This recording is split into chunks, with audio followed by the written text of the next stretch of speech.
Yo, Beth, that shit crazy.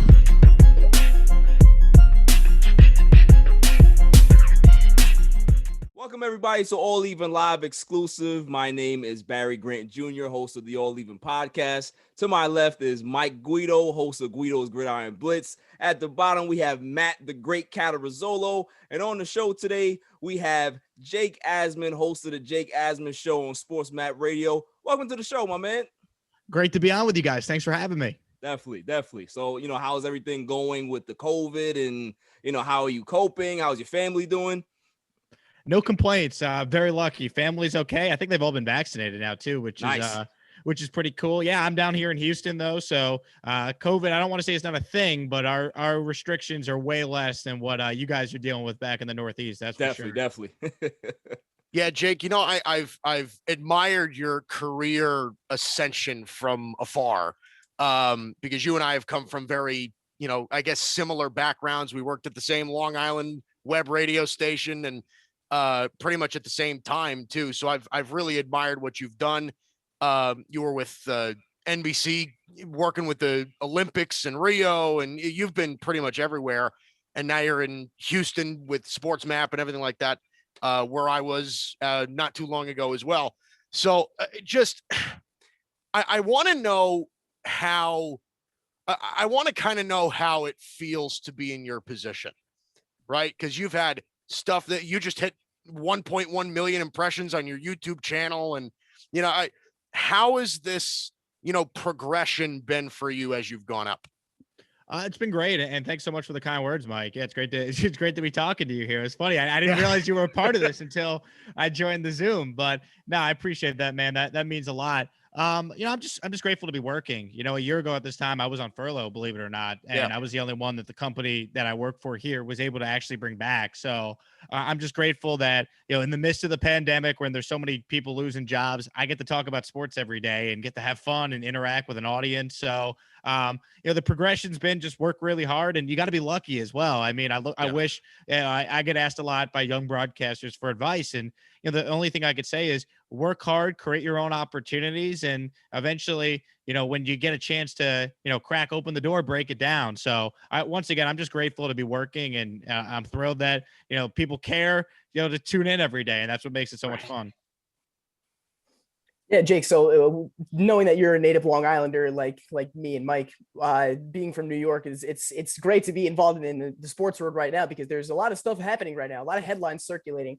I know you're a big Jet fan, but I also know you're a big Yankee fan as well. So first question to you is going to be actually a two-parter. Number one is, how frustrated were you after watching the game last night? And number two is, what object are you going to smash to pieces if you find out that Aaron Judge goes back on the IL tomorrow? I was frustrated last night, that's for sure. I'm honestly more frustrated with just like the extra inning rule and the lack of a DH in both leagues. Like the loss stinks, don't get me wrong. I know people are very upset that Torres made that costly error, but I mean, once again, they left a small village on the base paths. They were 3 for 14 with runners in scoring position. So, it's easy to blame one thing, but collectively they just didn't hit. And then obviously you're dealing with another Aaron Judge injury. And, I love the guy, but the problem is you can't stay on the field. If he's going to miss 60 plus games every single year, I don't know how you could pay him and have him be your franchise player long-term. So, that's frustrating. And I also feel as if the Yankees haven't been honest about what the injury really is. It seems like they're kind of beating around the bush. If he's not in the lineup on Friday against the Rays with 2 days off for what they're calling soreness, just put him on the injured list, because we all know that's what's coming next. The Yankees like to try and delay where we all think something's heading, and it's beyond frustrating as a fan of the team. Yes, well, since I am the only Mets fan on this panel today, I want to talk about the Yankees a little further. Like you kind of mentioned it, or mentioned about it in regards to the Aaron Judge contract situation. Now, he's a great player. We all know that, but you said that injuries are a big factor in regards to how they're going to look at this going forward. Do you kind of see any type of scenario where it could get messy and we can be, probably, in line for like a messy divorce because of those injuries? Like they can't really commit long-term to a guy like that. What are your thoughts on that? I don't know if it'd be messy as more as just they don't re-sign him, right? Or they certainly won't try and extend him before he's a free agent. He still has this year and next year till he hits free agency. So you're still talking about, a timeline where if he plays, let's say 140 games this year, it won't be the worst thing in the world. But when you're 5 games into the season, you're already concerned about him missing time. It's not good. Point blank. It's not good. I don't know if it will ever get messy. I don't think the Yankees would ever make it messy. I think they would just not re-sign him and just say, look, he's going to get a lot more money on the open market from another team. We're paying all these other guys. We can't commit long-term to him. So, it's probably too early to be having those discussions, but it's worth bringing up because this is someone that when he's right, it's a top 5 player in the sport. But if he's going to miss too many games every year, I don't think you could pay him, a 6-7 year contract to a 31-year-old if he's not going to be able to stay on the field. Right. Okay. I want to move to the Jets. So I don't know if you heard, Jake, but they traded Sam Darnold. And now it looks like they're definitely taking a quarterback at number 2. It is presumably Zach Wilson, even though it is not set in stone yet. It seems pretty done, but it's not yet. Good move, bad move, in support. What do you think? I support the move. It still pains me, though, as a Jet fan, because as much as I knew this was coming, and it's the right move because it's too big of a risk to stick with Sam in year 4 when you have the second pick, when you have a new regime, and I understand all that. But Sam Darnold was supposed to be the guy, and he may end up being the guy for the Panthers, but he could have been the guy for the Jets, and we're never going to know, right? Like, they put Sam in the worst possible situation I've ever seen a quarterback be thrown into. It for his 2 coaches to be Todd Bowles and Jeremy Bates being his OC, and then they hire an offensive genius in Adam Gase for years 2 and 3. It's a disgrace. Right. So, it's not all on the Jets for failing Sam. Sam's got to make better decisions. He had to show a little bit more than what he's shown so far through 3 years, but you see the talent's there. That's how the Jets were able to get 3 picks for him, right? So it's frustrating. It's the right move. They had to move on. It's too big of a risk to stick with him when you have the second overall pick, but it's bittersweet because I seriously, thought when they drafted Sam and he fell to them at 3, I thought they finally had the guy. And at the end of his rookie year, when he led the NFL in passer rating the last month of the year, I think if you're a Jet fan, you felt pretty good about where he was headed. And, for them to be in the spot right now, just 2 seasons after that, it's disappointing. It's the right move. I'm glad they have all these picks. I think Joe Douglas is a smart football guy. I'm excited about what he could do with all these draft picks over the next 2 years, but it's still bittersweet knowing what could have been with Darnold. Matt, before you go really quick, do you think that part of this was also, because I heard this report also, that it was the Jets couldn't get rid of the number 2 pick? Do you think that's part of it?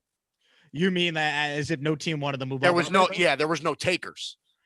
I don't buy that because you look at what the Niners just gave up to move to number 3. Why wouldn't they want to move to number 2 if they could guarantee themselves any quarterback not named Trevor Lawrence? I think there's a market for the second pick. We're hearing about a market for the 4th pick with Atlanta. That's to get the 4th best quarterback potentially, right? So I don't necessarily buy that. I think they didn't trade the second pick because they love Zach Wilson. I take Joe Douglas at face value when he said if we were picking a couple spots lower, we're probably sticking with Sam. I genuinely believe that. The Jets were where the Broncos were at 9. They're running it back with Sam Darnold.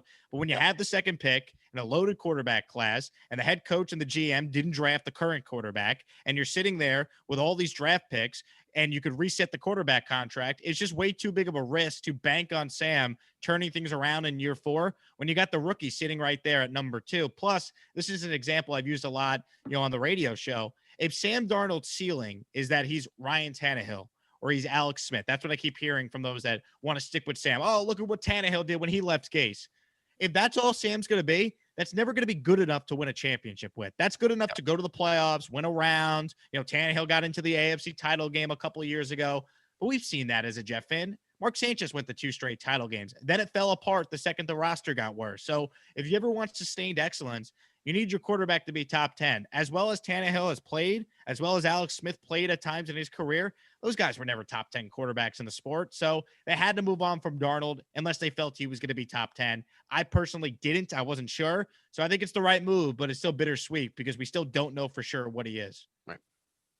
Yeah, I feel like most people should be sympathetic towards Sam Darnold. It's really hard to be thrust into a situation that kind of tumultuous and find any sort of success, no matter how special the prospect was. If you put Patrick Mahomes or Deshaun Watson in that situation, no one can really say accurately whether or not they would have found success. But going forward, the Jets have a boatload of draft picks in these next 2 drafts. Douglas and Saleh seems like capable staff to try to get this organization going to where they want to go. They had a good free agency, but not a great one. I think they missed out on a few offensive linemen that I thought they would really go after, Joe Tooney namely being one. But if you look at this upcoming draft, obviously we discussed that they're taking a quarterback, bar none, at number 2 overall. Who it is remained to be seen. But I'm more interested in the 23rd overall pick, because that is someone that could really supplement this offense to kind of maybe propel it into a competitive category. So if they pick like a Travis Etienne or a Najee Harris, maybe, do you think that that would be enough to make this offense competitive enough to even compete for something like an AFC East title? Definitely not the division. I don't care what they do with those picks. I mean, unless Zach Wilson comes in and he's, Justin Herbert, I just don't think the Jets have enough on either side of the ball to do that. But let's use the Miami Dolphins as an example, right? I mean, a year ago, they were tanking for Tua. They started 0-7. This past year, they won 10 games and just missed the playoffs. So if you get the coaching hire right, you could turn things around, right? If you get the coaching hire right and you add a couple of nice pieces to your team, I mean, you could get a lot out of your roster regardless of full talent. So if Saleh's a good coach, they'll be better there. I don't expect the Jets to be in the playoffs. I expect them to be more competitive. I expect the season not to be necessarily over in October like it's been, the last 3 or 4 years. It'd be nice if they could play some meaningful games, after Thanksgiving. So I think that's got to be, the hope if you're a fan of the Jets. As far as what they do with the 23rd pick, I'm not convinced they're going offense in that spot. They have a huge need at cornerback. They could take a corner there. They also have the 34th overall pick early on in round 2, so they could do offense in that spot. So there's a lot of options. Also, they could trade up because they have all these draft picks now this year and next year. If they love a player, right, they could trade one of their future 2s next year and move up to get someone. So they have options. They can move up. They also can move back. What if someone wants to come up and take a player at 23? Jets are like, all right, we'll take a couple picks back into round 1, maybe an early 2. So they could be creative how they want to go about it. I think, as you said, though, the biggest needs, Matt, clearly interior offensive linemen, but also they just need playmakers all over the roster. So whether it's, a running back or another wide receiver, you can't have enough playmakers to help a rookie quarterback. So I think they'll address all those needs. I just don't know the order in which they'll do it. Barry, before you go on, I want to ask Jake one extremely important question. Just from a fan perspective, what was your reaction when they beat the Rams last year? Pain, anger, Just frustration. Frustration. Disgusting. I'm not even ashamed to admit it, because why would I root for them to win when it means nothing, right? It's like, oh, you can never root against your team to win. Thank you. Why? The game means nothing. I've been tortured my whole life as a fan of this team. The best thing for them to do is lose. I could deal with a couple more losses. Oh, but Jake, you don't want the 0-16? Who cares? Does anyone care? Does anyone what does it matter? 0-16 equals Trevor Lawrence. I think I'll be okay with 0-16. Nobody cares. It's like, oh, how dare you root against your old team? You're such a loser. I'm like, I don't care. I want to win big picture. Beating the Rams and Browns and costing ourselves a generational prospect. If you're a fan of the Jets, it under no circumstance does that make any sense. When the Jets lost to the Raiders because Greg Williams sent the Kachunga blitz and left an undrafted rookie on an island against Henry Ruggs, you would have thought the Jets won the Super Bowl in my apartment the way I celebrated that. So please, anyone that's like, oh, what were you doing rooting against your team? Well, when Trevor Lawrence is great, then I'm going to be like, that could have been the Jets. So they better get it right with likely Zach Wilson. Otherwise, we're going to talk about that Rams and Cleveland win for the rest of eternity as a Jet fan. Especially if he's great in Jacksonville. Yeah, exactly. So you kind of touched on it, and I'll ask a little further. I am an ex-Jet fan because the misery got come on, Barry. Come on board, baby. It got bad. I had to leave, Jake. But the quarterback graveyard is starting to pile up. Mark Sanchez, Geno Smith, Sam Darnold. Now we're looking at the new shiny toy, Zach Wilson. And I just have this feeling that they have to make this work, Jake. Do you have that sense of urgency, seeing how they're moving, how, the interviews that they're giving or the sound bites? Like, there's a sense of urgency here where I feel like they have to get this right, because if they don't get this right, I think the Jets may be setting themselves back for, I probably said 12 years. That's what it seems like, because, the next year's quarterback class is not that great. We don't know what's going to happen another 3, 4, 5 years from now, who's going to come along. It doesn't look that that great right now, so it has to work. Like, do you have that feeling? Yeah, I don't know if it will set them back 12 years, because think about it. I mean, 12 years ago, the Jets were actually in pretty good shape with, Eric Mangini and Brett Favre, and then, that blew up in their face. They finished 9-7, and in comes Rex, right? So I won't go that far, but I mean, they're going to be set back another 3 years easily if you miss on, if you miss on Zach Wilson here. I mean, there's no doubt. I mean, they missed on Sam Darnold. Look where they are right now. They're coming off a 2-14 season with the second pick in the draft. How much lower can it get? So clearly they need to get this right. I will say, at least they're set up now to get it right. If Sam Darnold was coming out right now, he'd be walking into a perfect situation. The GM and head coach are on the same timeline. Head coach comes in, players want to play for him. There's no pressure to win right away. It's about being competitive, similar to what the Giants went through last year with Joe Judge. And yeah, I mean, Wilson's got to be right. He's got to be the right pick, because if Joe Douglas misses on him, as great as all these draft picks are, it doesn't mean anything if you don't have a quarterback, right? So that's why when every Jet fan was like, trade down, get all these picks. If Sam Darnold stinks, it doesn't matter. You're going to have to trade up to get a quarterback anyway. And look what it costs to do that. So they were awful last year. They don't have to trade any picks to get a quarterback at 2. They got to get it right. I'm okay if it's Wilson or Fields. Just get it right, because if they get this pick wrong, the next time the Jets are drafting a quarterback, I can promise you Joe Douglas will not be the GM that's making that pick. So this is now his guy. If he stuck with Sam Darnold became his quarterback, not Mike McCagden's quarterback. So whatever they do at 2, that's a Joe Douglas pick. That's his guy. He has to get it right. One of the worries that I had, Jake, about, because I was the biggest Sam Darnold defender ever. Every single week on my show, I said the Jets shouldn't trade Sam Darnold. I was going ham on it. But the one thing that scared me about the Jets trading Sam Darnold was, okay, you're going to trade Sam Darnold for whatever, you're going to get a second-round pick or whatever, and we just saw what they got. But how much of a better prospect is Zach Wilson or Justin Fields or Trey Lance or whoever? How much of a better prospect are they than what Sam Darnold was a couple of years ago? So in your, let me ask you that question. Is Zach Wilson or whoever that much better of a prospect than Sam Darnold was?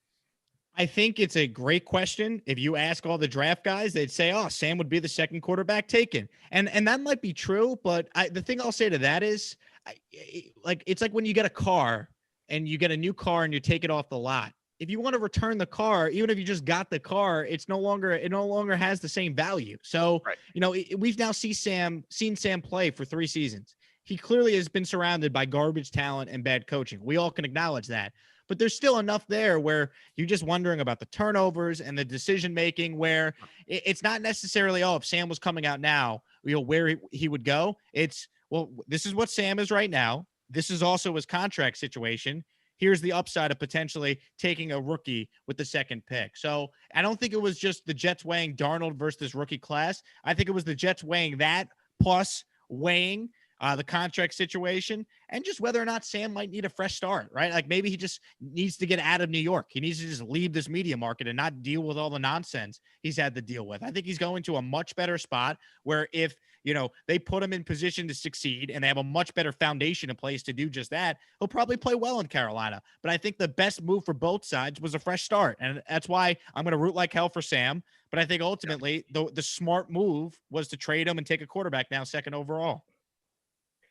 Yeah, Jake, I think one of the scariest things now is kind of this end of organizational patience with the quarterback. I saw NFL on CBS tweeted earlier today that 14 of the 14 quarterbacks selected in the top 5 between 2009 and 2018, Baker Mayfield is the only one that remains with the team that drafted him. So it's becoming a trend in the NFL where if you don't come out and dazzle, not even if you're just good or if you can game manage or if you can perform at an average NFL level. No, if you're not sensational, we've seen it. Justin Herbert, Kyler Murray, guys like that, Mahomes and Watson, guys that needed no adjustment period at all, came in and just dominated. So do you think that in your mind that this trend kind of creates some accelerated pressure around the incoming quarterbacks, particularly Zach Wilson to the Jets or whoever the Jets end up selecting? Because if it's the wrong decision, he doesn't have much time to correct the mistakes. No doubt. We're definitely seeing league wide less patience with young players. I think you got to look at each circumstance though and take it on like a case by case basis, right? I mean, like someone like Justin Herbert comes in, he plays amazing. Joe Burrow looked good until he suffered his injury, and now people are saying Tua stinks because he wasn't great year one with the Dolphins, despite the fact he had a winning record, despite the fact he had no OTAs or no preseason, and there are some ready to say that he's a bust and he can't win. So I think you got to be careful with that stuff. You got to evaluate each quarterback based on their own situation. But I think the one overlining theme, and you kind of just hit on it there, Matt, is that, you don't really get 3 or 4 years anymore. Like if you don't know what your quarterback is after year 3, it's probably time to move on, right? I mean, if the Giants don't know what Daniel Jones is after this year, after they got him weapons, they put him in a position to succeed. If he doesn't play well, they should move on from him, right? You're not going to get, 4 or 5 years anymore. I mean, these quarterbacks are just so important in teams, long-term success. If you go 3 years in, you really don't know what you have, you're going to move on. So, I think it's a little unfair to judge any rookie after just 1 year. You got to give a guy at least 2. But maybe, giving someone 3 becomes you only give them 2 going forward. I think the NFL's changing in that sense. We're seeing it play out, right before our eyes. Definitely. Now, let's talk about the DeShaun Watson situation a little bit, Jake. Do you think that it's time for the NFL to step in? Because, the NFL, they have some of the best investigators in the world, right? Like they know exactly what goes on behind the scenes, and they can kind of, make a decision here or there. But I think they're being cautious because they don't want to fall into the same trap that, what happened with Ray Rice. So but in your opinion, do you think that they should step in at sooner than later? I think they should, Barry, because now you're talking about, the Houston Police Department launching a criminal investigation. When it was still just civil cases, it's tough for the NFL to necessarily intervene. Right. Now, when you start talking about the police department getting involved here and, potentially more than at least right now, there's been, I believe, 2 women that have gone to the police and they've opened an investigation. I mean, if you start to get to 3 or 4 or 5 people coming forward, I don't know how the NFL doesn't step in and place them on the commissioner's exempt list. I mean, that would put them on paid leave. It would give the Texans a built-in excuse to move forward and not have to worry about teams calling about trades. It's like you push that situation off to the side whenever the legal process plays out. And I'm guessing he'll get some sort of suspension that will be known. And then, obviously they're still probably going to trade him at some point. So that will take place way down the line from whenever this plays out. But to answer your question, I think that's where we're headed, because this situation has gotten to a point where it's not like DeShaun Watson could just settle all these out of court and boom, things are over. No, you're talking about criminal investigations ongoing. So, I mean, I don't know if you guys saw any of the press conference the other day where a couple of the, people that have alleged the sexual assault, came forward, spoke publicly. Yeah. There's a reason why he's losing all his sponsors now, because now there's faces to the allegations. And I think eventually it leads to the NFL stepping in. And he still hasn't come out and actually shown his particular face as well. Like, he's in hiding. So the more he does that, it really in the public atmosphere, public opinion, it doesn't bode well for him.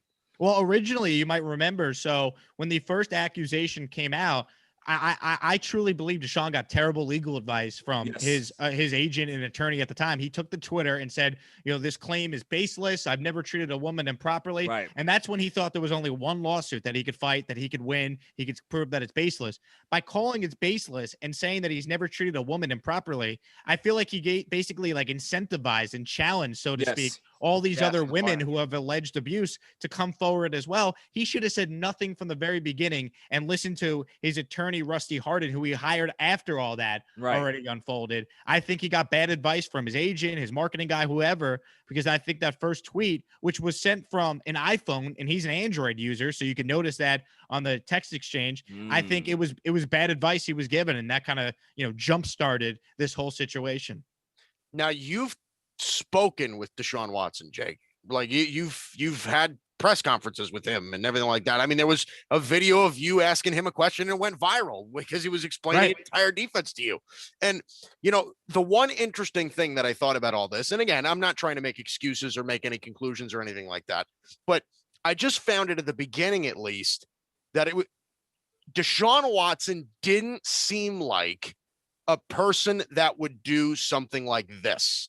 right? Like you wanted to talk about like a poster child for like good behavior, role model, everything like that. The way he treated the media, the way he treated fans, the way he treated his teammates, everything like that. I mean, DeShaun Watson was as respectful as anybody in the NFL I've seen, right?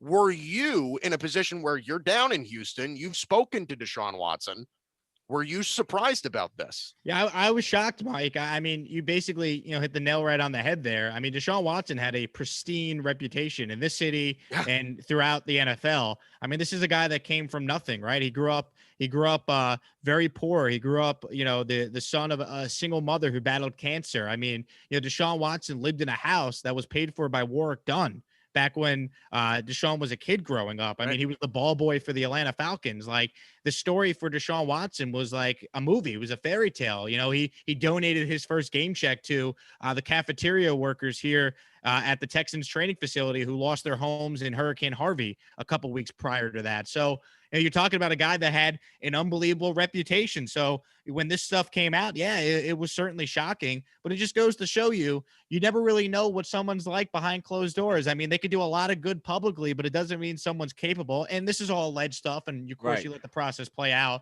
but what he's accused of doing, it just shows you just don't know someone truly until something like this happens, right? I mean, like, I hate to go with like an OJ example, but there's that. Tiger Woods had the cleanest reputation on the planet before all the cheating allegations emerged. Bill Cosby. Yep. Like, there's a lot of this, right? I mean, sometimes you think someone has a squeaky clean public reputation, and then they end up having some skeletons in their closet. Yeah. And that's kind of what we're seeing here with DeShaun. Yeah, the situation has gotten so volatile at this point. It's just, it's very sensitive. And I obviously, as you just said, we're going to let the process play out. But I mean, this has serious implications, even if only a few of the alleged cases come out to be true. But I mean, just in a hyperbolic sense, Jake, just in the back of your mind, everyone has to be thinking this. Do you think DeShaun Watson might have thrown his last pass in the NFL?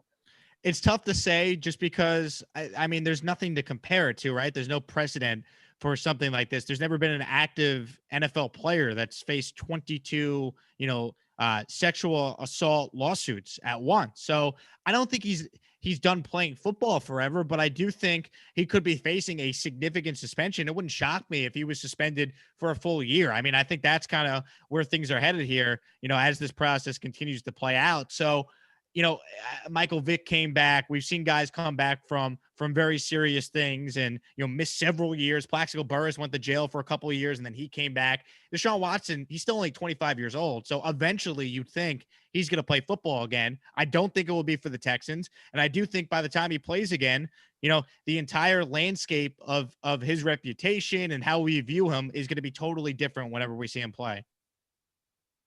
I'm really disappointed. I wish this could have gone on a little bit longer. I'm having a lot of fun. But before we let you go, Jake, because I know you got to go. I got time. Let's go as long as you guys need till 45 here. Whatever's good. All right. You want to go, Barry? No, go ahead, man. If you got a question. All right. So we asked this to everybody that we interview. Okay. This is kind of like our flagship question here. Who is the greatest athlete in any sport of all time? Ooh, that's a great question. I'm going to go. The goat of goats. I'm going to go with Secretariat because I want to force you. Yo, we finally got one. We finally got an animal. No, he's kidding. You said he's kidding. I mean, I can play that card, but I just wanted to mess around it. It'd be funny. I can't go with a horse, although I'm pretty sure Mike Francesa on FAN for years would try and argue that, which I always found hilarious that he'd pick a horse. I mean, if we're talking athlete ever, it's such a tricky question because, like, athletic wise, I mean, you could say Bo Jackson or like Deion Sanders, multi-sport athletes. If you're talking about like a champion, then you go like Tom Brady or Michael Jordan. So it depends on your definition of what you're looking for in an athlete. I'll say like the most athletic person that I probably have ever seen is LeBron, because what he does at his size is just insane. So I'll go with him for like an athlete. The greatest champion, I mean, how far do we want to go back? We want to go like Bill Russell. We want to go like Yogi Berra. We could go Tiger Woods or Jack Nicklaus with their major. Could go with champions. old Tom Morris or something like that. Yeah. Who played golf in the 1850s. It's Doesn't tough. matter. I mean, for modern day athletes, it's obviously Brady and Jordan, but it's tough how you look at that question, right? The greatest athlete. How do you define an athlete? I mean, could we throw Michael Phelps into the conversation? Of course, then? yeah. For sure. So it's tough. If I'm going to give one answer, man, I don't know if I can. I might have to just fall back on Secretariat just for the hell of it. You got to pick one, Jake. You got Who's to the pick name? one.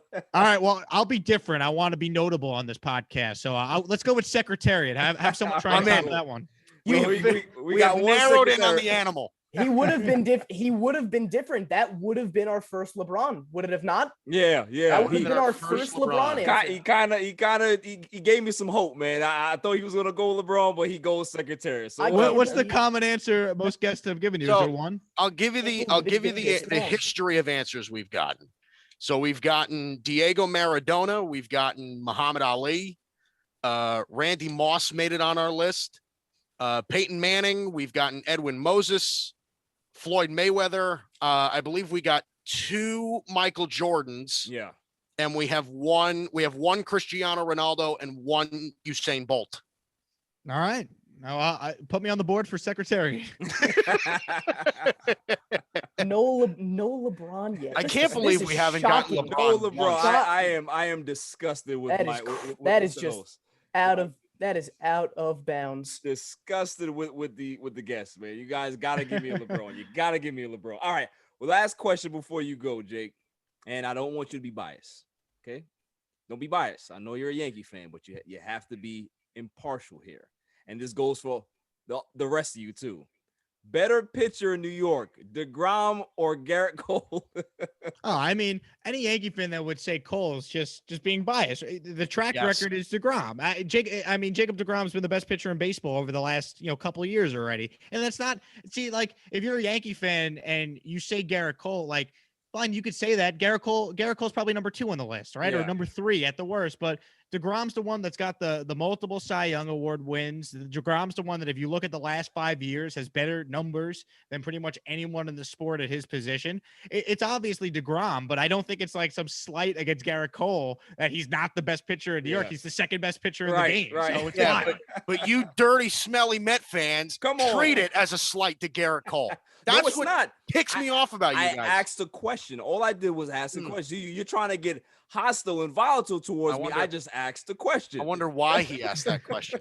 Whose I wonder bullpen's going why. to blow less games? It's going to Right. be the Yankees bullpen. right. Like DeGrom's going to finish his career. He's going to go to the Hall of Fame. He's going to have like 100 career wins. 'cause Yeah, he's gonna have 90 it's wins. crazy. 90 Yeah, wins it's- because the Mets can't they can't score any runs for him. It's terrible. It's terrible. Well, Jake, Tragic. listen, man, it's been a great show with you we're having you here, man. It's been fun. I wish we could have you on for 2 hours, but listen, you're a busy man. You got stuff to do. So hopefully we have you on another time when we can definitely have a more in-depth conversation. Absolutely, guys. Thanks so much for having me. This was a ton of fun. All right, Jake man. Asman Appreciate Show, it, man. Sportsmap Radio. Make sure you check it out. Yes, sir.